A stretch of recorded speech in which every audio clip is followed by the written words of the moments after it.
Welcome back, or welcome. Today, I will be going over. My name is Jackie. I'll be going over how to do Virasana or hero pose. Okay, so as always, I will break down the meaning.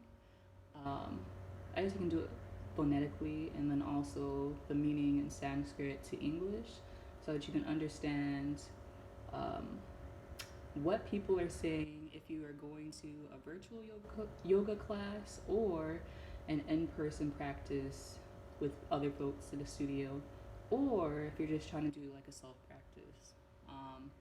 So Virasana is like the phonetically way to say it. And then Vira means warrior, hero, or champion. Asana means pose, and it will always mean pose. Um, it's commonly used in Iyengar yoga, which honestly I think is my favorite style of yoga up to this point in my practice. Um, Kids yoga, which is a thing, and then hip opening yoga. So the level, if you are someone that's new or newer to practice, or if you're like rededicating yourself to your yoga practice, this is an intermediate pose, and I will show you why in a minute. It is a seated or sitting pose, and it's working, if you care, your root and your sacral chakra. Um, so your root chakra is the thing that grounds you. Your sacral chakra is where like a lot of your, you can say like your sexual energy, but a lot of different energies. I'm also still learning about all this stuff um, too. So once I get more well versed, I will cover these topics in the future. Um, if you are into Ayurvedic medicine, this or eating or body typing, um, this is working your pitta and your kapha. All right. So the benefits of this pose is deep flexation in the knee. So you're definitely working your knees. If you have bad knees, I will tell you different variations on how you can still practice this pose and still get the benefits. It stretches your thighs, or your quads, your ankles. It aids in digestion. You get a maximum spine stretch. So I'm not currently correctly in this pose. It helps with mental focus, cues, rheumatic pains, and or cures. Sorry, it is said to cure. It is said to cure. Okay, I'm not a doctor. My background is in health, but it is said to cure rheumatic pains in the knees. It helps with strengthening flat feet, which I'm in the flat feet club, flat footed club.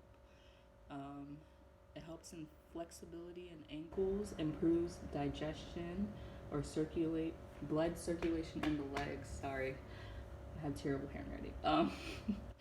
Great for cool down exercises, especially if you're a runner. So this is a pose. If you're a runner, you want to do this pose after your run, at least 3 times a week. If you're a frequent one runner, frequent oneer. um, and then if you are someone who is also going through a training, or if you're not doing a training and you still want to learn more about sequencing, the prior pose would be balasana, and then the another prior pose is bandha konasana, which I'll also be covering in the future. I didn't write down what they are in English, so I'm sorry. And then your post pose would be Padmasana. Yeah. Bakasana. And again, if you have heart problems, headaches, ankle injuries, or knee injuries, you want to use this pose precautionary or be like weary of doing this pose. You should definitely tell someone if you are taking an in-person class, if you have any injuries, you need to tell the person, your yoga instructor, of your injuries so that they can make sure, because they should know about um, the benefits and the contradictions in these poses, that you have an ailment, so that you're not pushing yourself too hard. Yoga is not a competition. This is for you. It's your practice. Although you're around people, you should still be safe. Okay? Be safe. So modifications here. You can use blocks to modify this pose. And I'll keep mentioning that you can also use things that you have around your house that are sturdy and safe for you to use. So I know that some folks feel like they have to buy super expensive things just to do yoga, and that's not true at all. So don't buy into the hype. Use what you have. So with your knees, try supporting your butt with a blanket or a block. So here I have a block and I use blocks. I don't have blankets. I'll work on that. You can also try a pillow, or something called a bolster, which is like a fancy yoga pillow in my opinion, but it's more firm though. And if your ankles are too tense, you can try putting a rolled up towel underneath your ankles as well. If your feet cramp up, you can try kneeling again on a pillow or a bolster. So let me show you what exactly Virasana looks like, or a seated warrior pose. Make sure I'm telling you the right thing. Yeah, hero pose, sorry.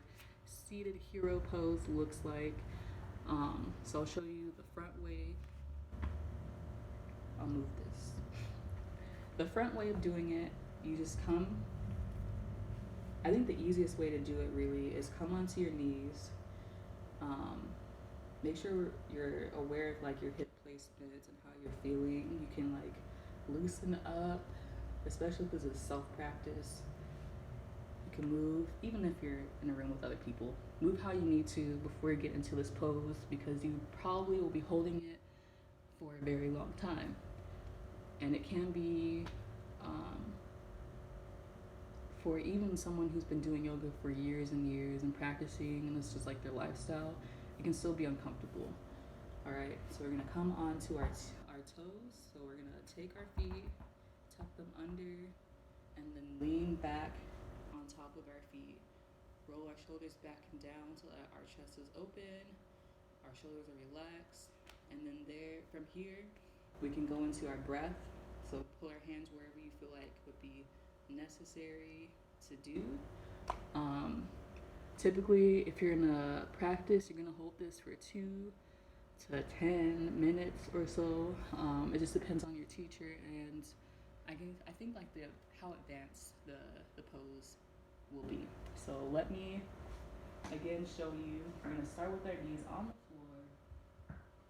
We can go into tabletop pose if you need to, just to get like knee placements. You can make sure that your knees, if however it feels comfortable for you, they can be hip width apart. Typically in this pose, your knees are close together. So your feet will be down. You'll curl your toes under, like so. And this is where the flat-footedness comes into play, and why this pose helps with flat feet. We're gonna come up. Make sure we're okay. We need to adjust. Come onto our feet. Make sure that your heels are touching or close together. And if you can't get your heels to touch like so, then you can hold your heels together like this. It might be more uncomfortable, especially if you're new to this pose. And then take some breaths. So if you are someone who has pain in their knees, I'll show you the variation that you can try to do. You can take a block, a box, a brick, whatever you're using that's safe and sturdy. Place it in between your legs, long ways, and then same concept. That way you can hold the pose for a little longer. And it's not as aggressive, but you're still getting the benefits from the pose. as opposed to not doing it at all. And then once I figure out, let's say you're someone who really like cannot get on your knees to do poses, I'm really dedicated to finding out more accessible ways of bringing a pose to you so that you can also practice and practice safely. Um, but until now, this is what I have. Hopefully, you found this information helpful.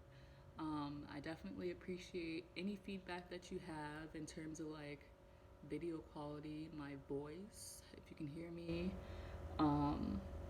If you feel like my cueing is not 100% there, like I said, I've been practicing for self for a while, and I have some experience teaching, but I'm getting trained to be certified. So I appreciate all the feedback, and I will talk to you